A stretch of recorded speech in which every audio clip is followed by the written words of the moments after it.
Oi, bom, boa noite já. Né? Depois da aula, né, o nosso parceiro meu aqui, e diga-se passagem que eu conheci recentemente, né, essa nova geração do hip hop, e já vou assim, agradecendo, né, pelo convite. Eu acho que é a terceira vez que eu estou nesse mesmo espaço aqui para falar sobre o mesmo assunto por ótica diferente, né? Eu jogo coach de cidade, como muitos que hoje estão no hip hop. Quando a gente olha para trás, a gente vê que tudo valeu a pena. No dia do lançamento do meu livro, eu vi o delegado da Polícia Federal, Marquinhos, gente da minha geração, né, que hoje está na faixa de 50 anos. Caramba, olha o cara que estava juntando manga comigo lá na periferia. A gente saiu da tertúlia e a gente ia comer manga de madrugada. O delegado da Polícia Federal e chegou o oficial do Corpo Bombeiro, o João Gomes. Então, quando eu vejo que essa geração agora deu certo,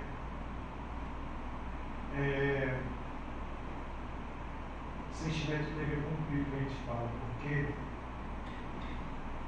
a gente dançou hip hop, começou a dançar, começou a cantar para sobreviver.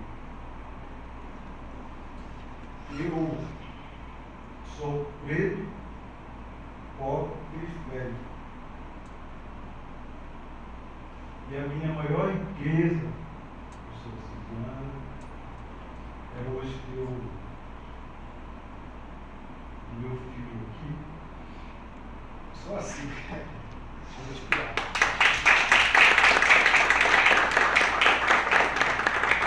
Resistência. Deixa eu respirar aqui. Ter o meu filho aqui, que ele, inclusive, é jogador universitário, né, já está viajando aí no handebol, acho que muita gente conhece ele, João Vitor. Tem a minha filha mais velha, ela é uma empresária, um dia para a noite começou a vender um Danús, uma coisa assim. E tem uma filha de 11 anos que é o meu maior tesouro, que, gente, eu vim lá do Amapá, saí de lá, era meio-dia, saí de lá, e só eu no meu carro, daqui a pouco estou retornando para lá. Sabe por quê? Porque você vê a importância desse momento para mim, para o nosso hip hop. Vai passar, esse show vai passar. Por que eu falo isso, gente? Quando eu digo que o hip hop me salvou e salvou a nossa geração, lá no bairro do Pacoval, na década de 90, a violência era muito grande. Quer dizer, não se compara com a violência de hoje, né? Mas a gente vivia uma violência em que a gente precisava sobreviver. Eu lembro de uma cena que toda vez eu me recordo disso. Eu estava no Deus e a escola não era atrativa para mim. Porque, primeiro, a gente entrava, ei, macaco! Sabe? Aquelas coisas assim que parecia normal, mas me machucava. Então já era o primeiro ato de revolta. A minha família, ela sempre foi grande, num bico foi plantado lá no Curiaú. E a nossa família mexeu com todos. E era assim o bairro do Pacoval. A gente resolveu lá porrada. Mas imaginem só que nem era asfaltado. Hoje a gente sabe que as políticas públicas elas só chegam aonde o asfalto acaba. Depois para lá, onde é o nosso universo da periferia, é que é outra realidade. E é aí que a gente precisa sobreviver. Como que falou ontem, perdeu um amigo que levou um tiro, outro a gente já perdeu amigos que estão nessa vida aí, sem volta. Comigo aconteceu também. E eu era um desses. Por que eu fazia isso, gente? Para sobreviver ali no meio da galera que estava se matando, estava se marginalizando. Gente, eu comecei a fumar e beber com 18 anos. Porque eu quis. O ambiente estava me forçando a isso. Mas escuta o que eu vou falar para vocês. Houve um dia em que eu saí da escola de Osolina, e agradeço muito uma professora chamada Filipa, que eu acho que já faz mais de 40 anos que eu não a vejo, mais de 30 anos, tenho 48 anos. E como essa escola não era atrativa para mim, eu não ia mais para aula. Eu lembro que eu estava no fundo do quintal de casa, professor. E ela foi lá no fundo do quintal de casa, no meio de molecada, e pegou pelo meu braço, como a sua camisa, bora lá fazer prova. Eu já estava uns quantos dias que eu ia na escola. Ela preparou todo o ambiente para mim na escola. Por quê? Eu me senti presente na escola quando ela pegou no meu braço, fui lá, me orientou para fazer a prova. E no outro dia, os professores, gente, eles fizeram uma revolução no Deus Unido Salles Paredes. Eles se reuniram e viram que era uma escola que era muito problemática. Aluno, naquela época já estava porrada de professor, sabe? Saía briga. Quando um dia eu olhei assim no corredor, minha vez professores de sala em sala. O professor Fernando, o professor Dário dizia assim: olha, amanhã quem quiser jogar futebol, vai lá às 6 horas da manhã, quem quiser jogar basquete, handebol. Caramba, olha, prepararam aquele ambiente e foi assim. E a história lá no bairro do Cocobal começou. E aonde é que entra a questão do hip hop na minha vida? Eu queria ser famoso de todas as formas, sabe por quê? Porque no meu imaginário, se eu fosse famoso, a polícia não ia me bater, sabe? E as pessoas, elas iriam ter consideração por mim. Era no auge do menudo. Mas não tinha menudo preto, olha só. Sabe? Então, eu era o único preto periférico que queria dançar break lá, naquela levada do Michael Jackson e tal. Eu comecei a dançar break dessa forma. Nunca sabia que isso era uma forma de existência. Nunca sabia onde isso ia dar e onde a gente ia chegar. Tá? Gente, eu sou licenciado em História, sou professor do Fundamental 2, sou pós-graduado em História Indígena e Africana. Já viajei um bocado por conta desse trabalho. E muita gente me conhece nas redes sociais pelo viajante. Né? Por quê? Chega um momento, gente, que aí que começa a tal letramento de resistência. Tudo isso que eu fiz dentro do hip hop, essa vivência dentro do bairro periférico, saí da criminalidade por conta disso, por conta do hip hop. Cantei durante 22 anos na Escola Solidariedade. O último ano que eu cantei na Avenida foi 2015 para Piratas Estilizados. E olha, a arte ela é muito presente na vida do negro, mas o negro não canta porque ele quer, ele canta para sobreviver, ele canta para fugir do que as políticas públicas não atendem. Porque lá dentro da periferia, gente, lá onde nós vivemos, as coisas são muito mascaradas. A população que está lá descriminalizada, ela não entende como as coisas acontecem lá no mundo que a gente quer fazer parte. Para fazer parte desse mundo, a gente tem que ser estratégico. O hip hop, independente da localização geográfica, ele faz parte desse universo, tirou muita gente desse lugar. E não foi nada fácil a gente chegar onde nós chegamos, né? Como, por exemplo, olha, acabou de dizer assim, fiz filosofia, estou estudando, mas naquela época ninguém queria estudar dentro da periferia, porque a escola não era atrativa, como ela não é até hoje. Não é. Infelizmente não é. Então, quando eu comecei a enveredar pela questão do estudo, eu tentei primeiro jornalismo, que era uma coisa que eu gostava. E dentro da área de difusora, onde eu passei 4 anos apresentando um programa chamado Tambor de Meio Mundo, né?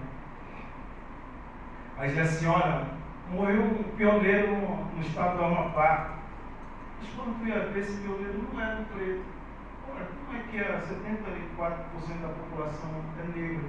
E não era.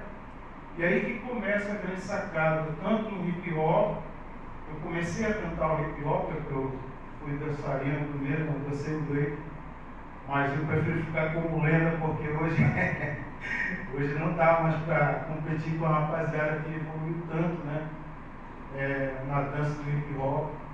E foi então que eu comecei a cantar. Mas por que eu comecei a cantar? Lembra quando eu digo assim que a escola para mim não era atrativa?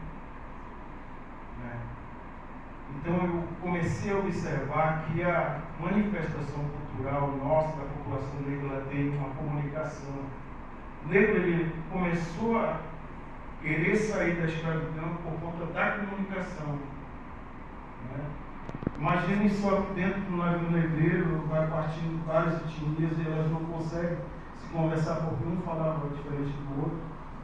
Então o tambor ele começou a dar essa origem, essa orientação. E os negros começaram a se comunicar. No Brasil colônia, gente, tinha um tigre, né?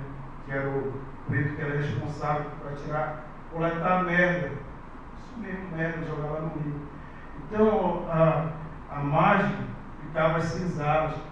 Quando esse preto passava com a merda no ombro, ele dizia assim, o capataz dizia assim para ele, olha esse preto, até para juntar merda, ele canta e dança. E o negro passava entre as senzalas, pulando, cantando com o tonel de merda aqui, né? Olha onde é que está a sacada da comunicação. Isso está na nossa música, está no hip hop, está na roda de Marabás. Nessa que ele passa cantando e pulando, ele está se comunicando. E essa é a nossa comunicação. Que diz assim, olha, se você não me queria, por que me acarinhou para me deixar no estado que me deixou? Aí quando tu vê assim, Raimundo lá de lá, cantando, onde tu vai, rapaz, nesse caminho sozinho, eu vou fazer minha morada, lá pro campo do laguinho. Aí tu vê, tu vai assim, olha, Mangueira, teu cenário é uma beleza, que a natureza criou. Morro com seu barco de zinco, quando amanhece que esplendor. Cara, a música é isso, olha. A música é essa comunicação para esse povo preto que está lá dentro do gueto, que não consegue sair. E foi aí, professor, que veio a primeira obra nossa aqui. Como eu falei para vocês, eu já viajei um bocado, cuidado pela minha esposa viajante. Esse CD, gente, da banda Afro-Ritmo, foi um projeto que a gente desenvolveu lá dentro do Curiaú, que é o lugar de origem, da minha origem. Né? A gente percebeu, isso eu trouxe para distribuir, inclusive, né? Posso ver com a mão? Pode distribuir a imagem aqui. Ó, então, como é que foi essa situação? Eu ainda estava fazendo faculdade de jornalismo de história e a gente se deparou com uma situação lá do Curiaú. Eu amo o batuque, que a gente chama de bandaia. Eu, particularmente, eu convivo dentro do Marabás, porque a minha família é tudo marabaxeiro, não tem como fugir disso. Mas a comunicação do batuque, ela é outra coisa, a gente precisava se sintonizar com isso. Então a gente viu que o negro lá, o jovem, o Curiaú, ele não estava se envolvendo dentro da cultura. E quando a gente foi ver, eu, o Poca, que todo mundo conhece, né? Essa banda fazia parte eu, o Poca, o William, disse que a banda não acabou. Ela está igual a seleção brasileira, só se reúne com amistoso, porque eu estou lá para o Amapá, né? estou já vivendo para lá há 4 anos, a minha esposa é professora lá também, e a gente foi deixando. Mas o resultado disso aqui foi fantástico, porque nós pegamos a letra do hip hop para falar de uma coisa que o negro não quer ouvir e não quer ver que está lá no livro didático. Até isso é uma questão de resistência, a gente tentar tirar o que está escrito no livro didático daquela forma que a gente não quer ouvir, nós como preto. Né? Sou negro, sou forte, todos temos morte, para sobreviver sempre conto para a sorte. Não sei por que a minha cor te incomoda tanto, se tudo o que teve sempre vem desconto. Eu ligo o rádio, a televisão, a notícia é a mesma ruído e corrupção.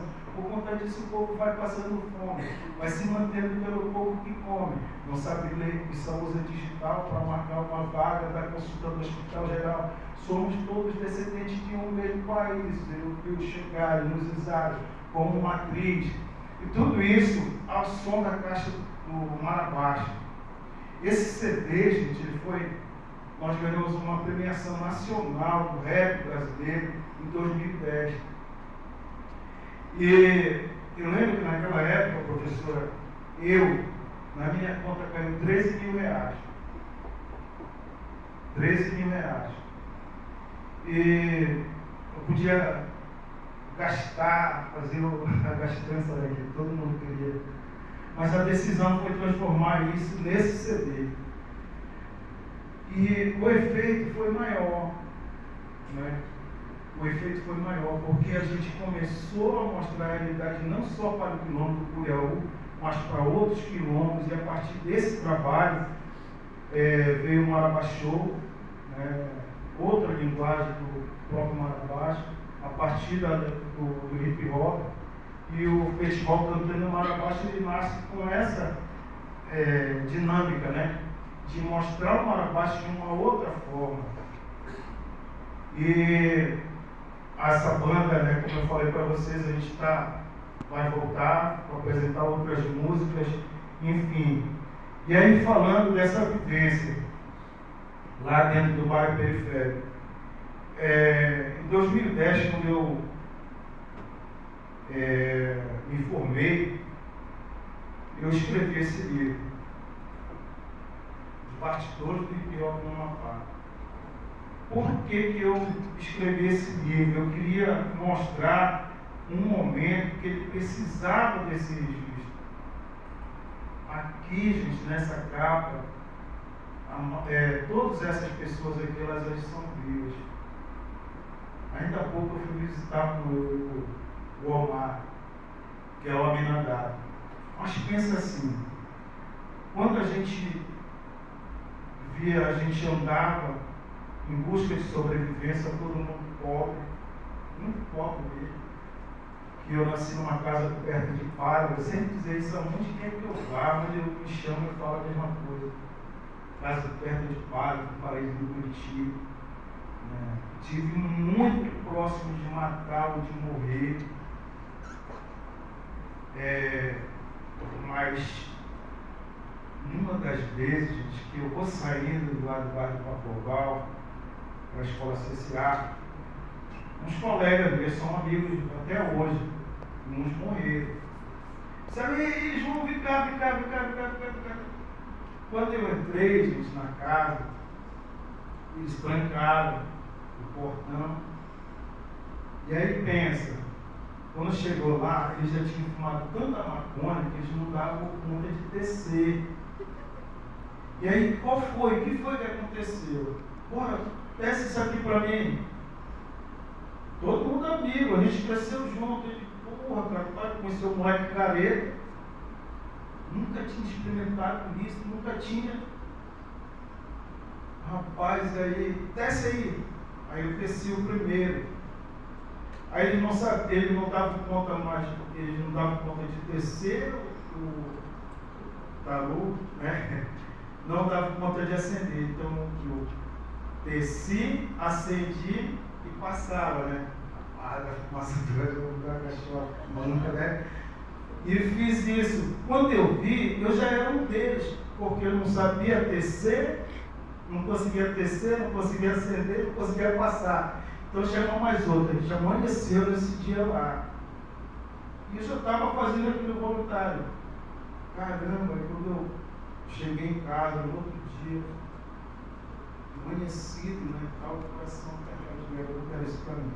Eu lembrava de uma frase que a mamãe dizia para mim, dizia assim, olha, faz tudo na vida, mas não faz nada para envergonhar. Então, está aí o valor do hip hop, está aí o resultado do nosso trabalho, dessa letramento de existência, professor. A gente tem que conviver o que a nossa geração sobrevive ainda lá, com todas as questões dentro dos sociais, dentro do bairro.